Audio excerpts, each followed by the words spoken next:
My sister Megan was never stable, but I never expected her to slip wine into my baby's bottle. That night shattered everything. I slammed the fridge shut, heart pounding, as I called 911. Blood means nothing if it risks your child's life. We grew up side by side.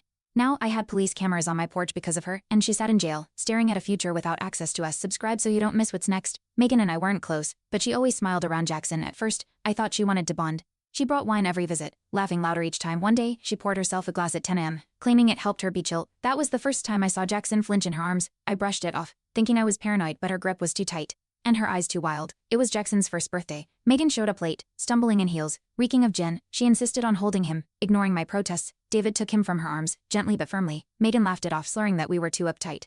That night, she messaged me dozens of times, angry, erratic. Said I didn't trust her, that she was family. I felt guilty then. I didn't know it would only escalate from there. She showed up at our doorstep the next week, unannounced, waving a bottle of wine.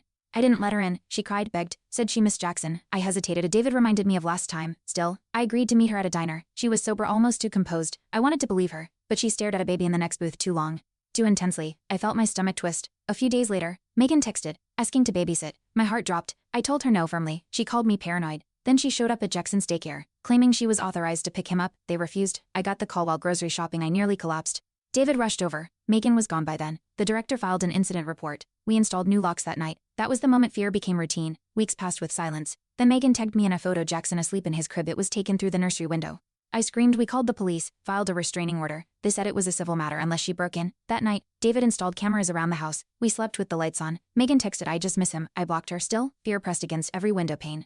We hoped it would stop, but one evening, Jackson's stuffed bear vanished from his crib. No signs of forced entry, just absence. David found it days later, tucked behind our trash bins, reeking of wine. I couldn't breathe. Megan denied it. Of course. You think I'd do that? She asked, voice cracking, but I remembered her laugh, slurred and twisted. We reported it again, not enough for charges, but it was enough for nightmares. I tried to talk to our mother. She said Megan just needed help, not judgment. I begged her to keep Megan away from us. Instead, she invited her to Thanksgiving. We didn't go. That night, Megan posted an old photo of her holding Jackson, captioned best moments. Comments poured in, praising her. No one knew. I messaged every commenter. Some blocked me. That's when I realized Megan was rewriting our reality online.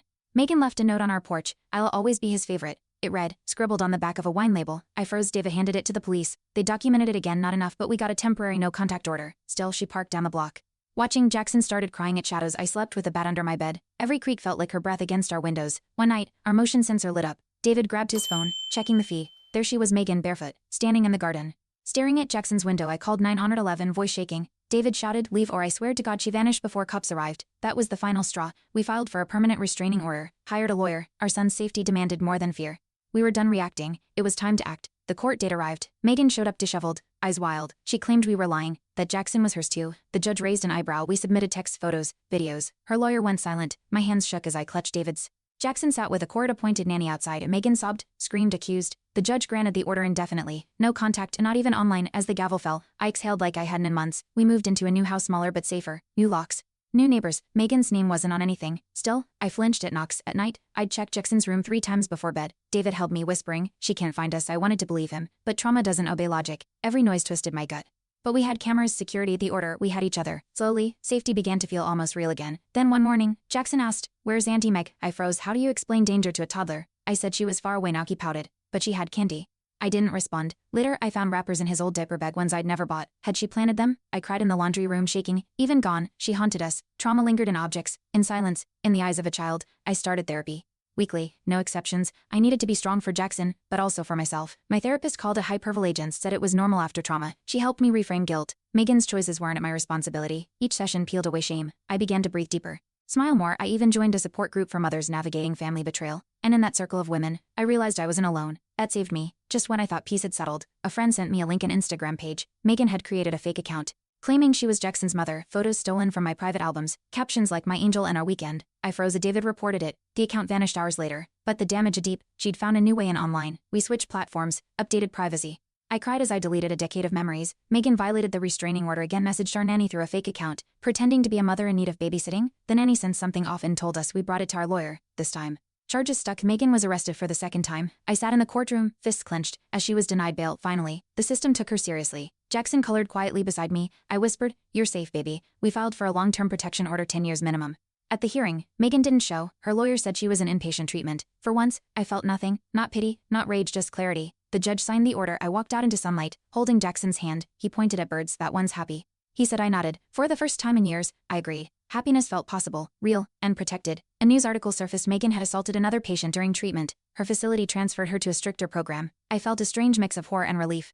She wasn't lurking in shadows anymore, she was seen, documented, contained. Still, I kept the alarms on. Trauma doesn't care about paperwork. But for now, she was out of reach. I updated Jackson's emergency contacts again. Routine, yes, but this time, it felt like control, not fear.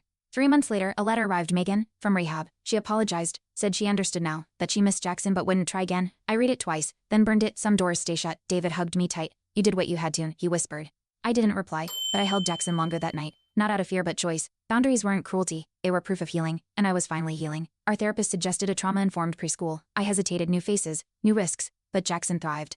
Teachers knew our story. One day, he painted a picture of me, and a big heart. No Megan, it wasn't a rasseur, it was understanding. He remembered who showed up, who protected. I stopped checking every car in the lot. For a moment, I just watched him play. Free, laughing like the world wasn't broken, like we had repaired it. That winter, Megan's ex reached out quietly, said she'd tried contacting his kids, claiming Jackson was their cousin. He was horrified. We sent him the court documents, he blocked her. I realized then her sickness wasn't just ours to fight, it rippled through others. But now we had a network, a web of people choosing protection over pity, and together, we made sure her charm couldn't erase the harm. Truth doesn't need to scream, it stands. Jackson got a toy camera for his birthday. He walked around snapping pictures, giggling, saying smile mommy later. I found one pointed at the front door. In case Auntie Meg comes, he said. My heart cracked. Even at 3 he knew trauma leaves fingerprints in the softest places. I knelt beside him. She wouldn't, baby. He nodded, satisfied. But I sighed. He was learning boundaries too, and that meant we were healing together. During a check-in with our attorney, we learned Megan had tried to file for partial custody, denied instantly. Still, the attempt chilled me. She never stopped believing Jackson belonged to her. Our lawyer reassured us the order was airtight, but I upgraded our locks again anyway. Repeated trauma reshapes instinct. I didn't fear her presence, I feared her persistence. But I also trusted our steps. We weren't reacting anymore. We were protecting, preempting, staying ahead. We started documenting everything again. A shared folder, letters, photos, incident logs, not out of panic but discipline. David called it our safety net. It became habit, therapeutic. Even reclaiming control. When Jackson asked about Megan again, I said, she's someone we loved who made unsafe choices. He blinked, then nodded. No fear, just fact. And in that quiet acceptance, I felt a shift. The past didn't own us, it just informed how we loved. Jackson made a friend at preschool, a quiet boy with scared eyes. His mom and I talked during pickup. Her sister had taken her child once during a mental break. I didn't flinch, instead I listened, shared our story. We cried, hugged, swapped lawyer contacts. That night she messaged, you made me feel seen. And I realized our pain had purpose. It wasn't just survival, it was solidarity. And that's what breaks cycles, connection. Not silence. One evening, Jackson asked, am I safe forever? My throat tightened. I knelt beside him. As long as I'm breathing, yes. He hugged me hard, then ran off to play. That night, I cried quietly. Not from fear but from the weight of promise. Safety isn't a moment, it's a commitment. One we'd made, over and over, through courtrooms, therapy, locked doors. And each day, each breath I chose to honor it. That's motherhood, that's power. I spoke at a local support group, shared everything, names redacted, trauma raw. When I finished, a woman approached. Her daughter's aunt had tried similar things. She never pressed charges, regretted it.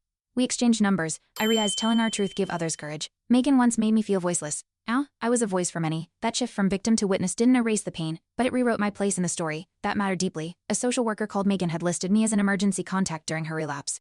I laughed, not cruelly, just bitterly, declined, of course. The audacity stunned me. Even in crisis, she saw me as responsible. But I wasn't, and not anymore. I told the worker, she needs care but not from us. Hanging up felt like closure. Not dramatic, not explosive. Just a quiet no, and sometimes, that's the most powerful answer we can give. Jackson's therapist suggested drawing exercises. One day he handed me a picture of our family, smiling, no shadows, no Megan. I didn't ask, he said, it's just us now. My eyes stung. It wasn't about exclusion, it was clarity. He knew who kept him safe, who showed up. Healing hadn't erased the scars, but it softened them, made room for new memories. And in that crayon-sketched world, I saw hope, not just for him, for me too. A podcast invited me to speak on surviving family trauma. I hesitated and then said yes. Recording day and my voice shook at first, but as I spoke, strength returned. Stories matter, visibility matters. After airing, my inbox filled with messages. Me too, thank you. I thought I was alone. I read each one, crying, not from pain, from purpose. Megan once silenced me, but now I was louder than ever. For Jackson, for others, for me. We created a ritual every Sunday. Jackson and I lit a candle for safety, he'd say. Sometimes we talked, sometimes we didn't, but the light meant something, a quiet defiance. A memory of fear turned into peace. Megan's shadow once stretched across our lives. Now we lit through it, not to erase but to reclaim, and each flicker reminded me safety isn't passive, it's chosen, protected, renewed, week after week, flame after flame. We chose it. Looking back, I used to think love meant endless chances. That blood outweighed behavior. But motherhood rewrote my rules. Jackson's safety wasn't negotiable. Megan forced me to choose her comfort or his life, and I chose him every time. I lost a sister. But I gained certainty, clarity, strength. It wasn't easy. It was never supposed to be. But survival doesn't always roar. Sometimes it's a whisper. You did what you had to do. David once said, you saved us. But I don't feel heroic. I feel real, flawed, protective. I made mistakes, trusted too long, hesitated too much, but I acted. When it counted, I acted. Therapy didn't erase the scars, but it taught me to wear them without shame. Megan's story isn't mine to fix, mine is Jackson. Us, boundaries, healing, and day by day, I choose that story, not the one we escaped but the one we're building. Now, Megan lives across the state still in treatment, still restricted. I don't follow her progress, I focus on us. Jackson knows love, boundaries, joy. He laughs often, sleeps soundly. That's what matters. The law held, our circle held stronger. My family is smaller but safer, peaceful, and in that peace, I found purpose not in what we lost, but in what we protected, what we chose over and over again. Every night, I tuck Jackson in with the same words, you're safe. You're loved. He smiles, hugs his bear, and sleeps. That's our ending, not silence or fear but steadiness, predictability, love guarded by action. Megan's chapter closed, ours continues with trust, clarity, and the quiet power of choosing ourselves. That's not bitterness. That's survival rewritten. That's what healing looks like word by word, night by night, mother to son. Thanks for watching. Hit subscribe to check out more stories on my channel.